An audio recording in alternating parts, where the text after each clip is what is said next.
মহানায়ক উত্তম কুমার। পর্দায় তিনি অসংখ্য নায়িকার সঙ্গে প্রেম করেছেন। তার হাসি দেখলেই নায়িকারা তার প্রেমে পড়ে যেত। সারা বাংলার যে সমস্ত যুবতী নারীরা ছিল, যে সমস্ত মেয়েরা ছিল, তার হাসি দেখলেই প্রেমে মশগুল হয়ে যেত। কিন্তু বাস্তব জীবনে তিনি যে প্রেমে পড়েছিলেন, সেই প্রেমকে কাছে পেতে কঠিন চড়াই উতরাই কঠিন পথ তাকে পাড়ি দিতে হয়েছিল। কিভাবে সেই পথ তিনি পাড়ি দিয়েছিলেন এবং কিভাবে কাছে পেয়েছিলেন তার বাস্তবের ভালোবাসাকে, সেটি জানতে হলে এই ভিডিওর প্রথম থেকে শেষ পর্যন্ত আপনাকে সঙ্গেই থাকতে হবে। হ্যালো দেশ এবং প্রবাসের প্রিয় বন্ধুরা, ব্র্যান্ড নিউ ভিডিওতে আপনাদেরকে স্বাগতম।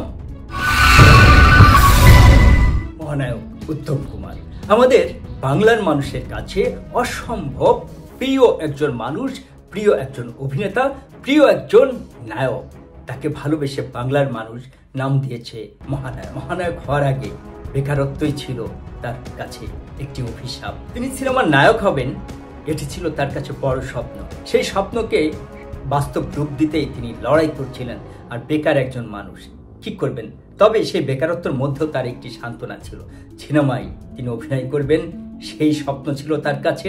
আর ছিল তার কাছে গান। এরই মধ্যে অবশ্য তার বেকারত্ব ঘুচে গেল। তিনি পোর্ট কমিশনার্সের একটি গ্যাস ডিপার্টমেন্টে চাকরি পেলেন। সে চাকরি করছেন আর সিনেমায় অভিনয় করবেন, সিনেমার নায়ক হবেন, সেই স্বপ্নে বিভোর হয়ে আছেন।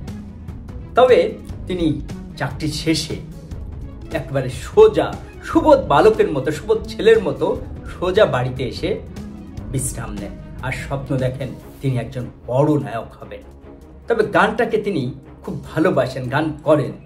এরই মধ্যে তার জীবনে ঘটল একটি চমকপ্রদ ঘটনা, যাকে বলে লাভ এট ফার্স্ট সাইট। পদ্মাই নয়, বাস্তবে প্রেমে পড়লেন উত্তম কুমার।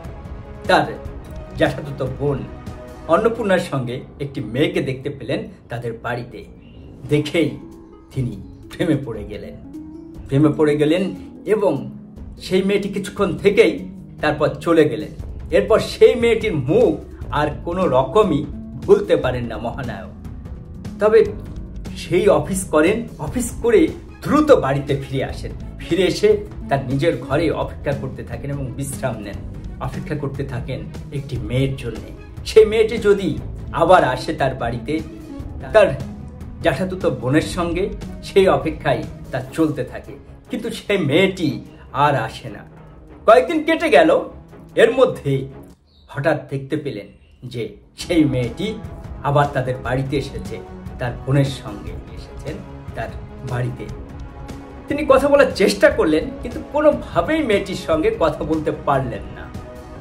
মেয়েটি আবার তার বাড়িতে ফিরে গেল। মহানায়ক নিজেকে ধরে রাখতে পারলেন না। বোনকে কাছে ডেকে জিজ্ঞেস করলেন, এই তোকে কে পৌঁছে দিয়ে গেল রে? বোন দুষ্টুমির স্বরে বললেন, কে বলো তো? কি নেই, ওই যে কে পৌঁছে দিয়ে গেল তোকে। বোন তখন তাকে বলল, ও গৌরী রানী গাঙ্গুলি, অ্যাস্টোনার ল্যান্সডাউন রোডের মুখে থাকেন। গৌরীর কথা বলছো? তখন উত্তম কুমার কিছুটা আশাহত হলো, মহানায়ক কিছুটা আশাহত হলো। ভাবলো আর কিছুতেই সম্ভব নয়, কারণ ওটি অভিজাত এলাকার মানুষের বসবাস। সেখানে অভিজাত পরিবারের মানুষ বসবাস করে, আর গাঙ্গুলি বাড়ির মেয়ে, তাহলে আর কিছু সম্ভব নয় বোধ হয়। তিনি কিছুটা কষ্টে নিজের সঙ্গে দ্বন্দ্বে পড়লেন। কি করবেন? যার প্রেমে পড়েছেন, কিন্তু মন তো মানে না। ধনী হোক, ধনী দুলালি হোক, তাকে তো মন থেকে ভুলতে পারছেন না মহানায়ক। তারপরে কি করা যায় ভাবছেন।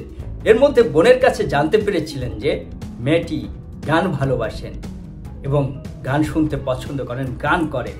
এর মধ্যে আরেকটি ঘটনা, বোনের সঙ্গে গৌরী তাদের বাড়িতে আবার এসেছে। সেদিন তিনি বাড়িতে দ্রুত ফিরে এসেছেন। ঘরে বসে হারমোনিয়াম টেনে নিলেন, গান শুরু করলেন, উচ্চ স্বরে গান শুরু করলেন।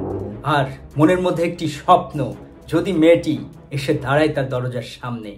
তিনি গান করছেন, কিন্তু মেয়েটি আর দরজায় এসে দাঁড়ায় না, তার গান শুনতে চায় না, গান শুনে না। তার খুব রাগ হচ্ছে, আবার কষ্ট হচ্ছে, কিন্তু মেয়েটি তার গান শুনতে তার দরজায় এসে দাঁড়ালো না, যার জন্য যাকে লক্ষ্য করে তিনি গান করলেন, কিন্তু তিনি গান শুনতে এলেন না। এর মধ্যে তার বোন তার দরজায় এসে দাঁড়ালো। উত্তম কুমার রেগে গেলেন, কি চাই? তখন তার বোন বলল, গৌরী বলল, তো দাদার গানের কণ্ঠটি তো বেশ। উত্তম কুমার মনের মধ্যে একটি আনন্দ খেলে গেল, মহানায়কের মনের মধ্যে একটি আনন্দ একেবারে পাখা মেলল, একটি স্বপ্নের পাখি, তাহলে কিছুটা আশা হয়তো আছে। তারপরে বোন পরের যে কথাটি বলল সেটি শুনে তিনি মহা আনন্দে নেচে উঠল তার মন।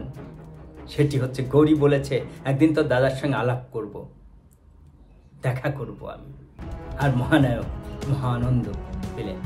এর মধ্যে কয়েকটি দিন পার হয়ে গেছে, কিন্তু সে মেয়েটি আর বাড়িতে আসেন না। গৌরী আর তার বাড়িতে বোনের সঙ্গে আসেন না, বোনকে বলতেও পারছেন না। কিন্তু তিনি একটি দুঃসাহসিক কাজ করে বসলেন। তিনি গৌরীর স্কুল চিনতেন, সেই স্কুলের সামনে যে দাঁড়ালেন। সেখানে যে একদম আশাহত হলেন, কারণ গৌরীর সঙ্গে এসেছেন বাড়ির দারোয়ান। দারোয়ানের চোখ ফাঁকি দিয়ে গৌরীর সঙ্গে দেখা করার কোনো সুযোগই নেই। তারপরে কি আর করার, আশাহত হয়ে ভাবলেন গৌরীর বাড়ির সামনে যে দাঁড়াবেন। স্কুল থেকে ফেরার সময় হয়তো দারোয়ান তার সঙ্গে থাকবে না। বাড়ির সামনে দাঁড়ালেন, দেখলেন না, সেখানেও দারোয়ান ঠিক মেয়েটির সাথে আছে। কিন্তু মেয়েটি একটি কাজ করে বসলো সেদিন, একেবারে সিনেমার গল্পের মতো। সে দারোয়ানের চোখ ফাঁকি দিয়ে বললেন, উত্তম কুমারকে তিনি হয়তো লক্ষ্য করেছিলেন যে তুমি বাড়ি যাও, তোমার বাড়িতে যে তোমার সঙ্গে দেখা করব। উত্তম কুমার ভাবলেন নিশ্চয় আশা আছে, তিনি আশা নিয়ে বাড়িতে ফিরলেন। এরপর দুজনের প্রেমের তরী উঠতে শুরু করলো, দুজনের প্রেমে পড়লেন। এই প্রথম দুজনের প্রেমে পড়লেন।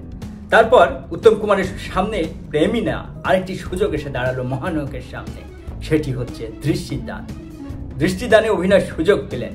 তখন তিনি মাকে প্রথম কথাটি জানালেন, তারপর ছুটে গেলেন গৌরী দেবীর সামনে, বললেন যে গৌরী, আমি সিনেমায় নামবো, তোমার মতামত জানতে চাই। গৌরী কিছুটা তাচ্ছিল্যের সুরেই বললেন, নামলে নামো, তাতে কি হয়েছে? বললেন না, তোমার মতামত দরকার, কারণ আমি তোমাকে ভালোবাসি। এই সুযোগে ভালোবাসার কথাটি বলে দিলেন গৌরী দেবীকে। গৌরী বললেন যে তুমি সিনেমায় নামলে সবচেয়ে বেশি খুশি হব আমি। উত্তম কুমার মহা আনন্দে ফিরে এলেন, ফিরে এসে সিনেমাতে অভিনয় করলেন। তারপর সিনেমার শুটিং শেষ হলো, দুজনের ভালোবাসার মধ্যে চলছে, সিনেমাটি মুক্তি পেল। তার খুব ইচ্ছা যে গৌরীকে নিয়ে তিনি এই সিনেমাটি দেখতে যাবেন, কিন্তু গৌরী এর মধ্যে একটি কাণ্ড ঘটিয়ে বসলেন। তার ঠাকুরমার সাথে এই সিনেমাটি দেখতে গেছেন সিনেমা হলে, যে তার ঠাকুরমা ঠাট্টা ছলেই তাকে বলল যে এই যে অনেকগুলো ছেলে ছোকরা দেখতে পাচ্ছ, এর মধ্যে তোমার কাউকে মনে ধরে? তখন গৌরী উত্তম কুমারকে দেখিয়ে বলল, এই ছেলেটি আমার মনে ধরে। ঠাকুরমা মহাবিস্ময়ে বিস্মিত হলেন, এই রোকা পাতলা ছেলেটি তোমার পছন্দ? তারপর সবকিছু ঠাকুরমাকে খুলে বললেন। আর এটি হলো তার জীবনের একটি সর্বনাশ। তার বাড়ি থেকে বের হওয়ার উপর নিষেধাজ্ঞা জারি হয়ে গেল, বাড়ি থেকে আর বের হতে পারলেন না গৌরী। এর মধ্যে কয়েকটি বছর কেটে গেছে, উত্তম কুমার একের পর এক সিনেমা অভিনয় করছেন, আর সবগুলো ফ্লপ হচ্ছেন। ফ্লপ মাস্টার তার নামের সঙ্গে যুক্ত হয়ে গেছে। এর মধ্যে গৌরীর সেই যে বাবা মা বিয়ে ঠিক করলেন, কিন্তু গৌরী কিছুতেই সেই বিয়েতে রাজি না। তিনি বিয়ে করতে চান মহানায়ককে। এই নিয়ে বাড়িতে তুমুল উত্তেজনা চলছে। তারপর একদিন হঠাৎ করে উত্তম কুমার বাড়িতে বসে আছেন, গৌরী এসে হাজির। আমাকে তোমাকে বিয়ে করতে হবে, এক্ষুনি চলো, কথা বলতে হবে আমার বাবার সঙ্গে। উত্তম কুমার মনের মধ্যে একটি দ্বন্দ্ব চলছে, কি করবেন বুঝে উঠতে পারছেন না। কিন্তু গৌরীর জেদের কাছে মহানায়কের পরাজয় ঘটল। তিনি গৌরীর হাত ধরে গিয়ে সিনেমার মতোই দাঁড়ালেন গৌরীর বাবার সামনে। তারপর তুমুল তর্ক দুজনের মধ্যে।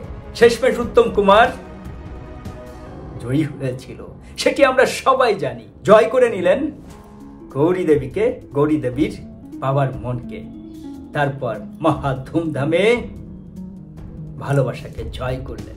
অনেক চড়াই উতরাই পথ পাড়ি দিতে হয়েছিল মহানায়ককে বাস্তবে তার ভালোবাসাকে কাছে পেতে। সিনেমায় যেমন নায়িকাকে পেতে নায়কদেরকে অনেক চড়াই উতরায় পার হতে হয়, বাস্তবেও কিন্তু মহানায়ককে সেই চড়াই উতরায় পথ, বন্ধুর পথ পাড়ি দিয়ে গৌরী দেবীকে কাছে পেতে হয়েছিল।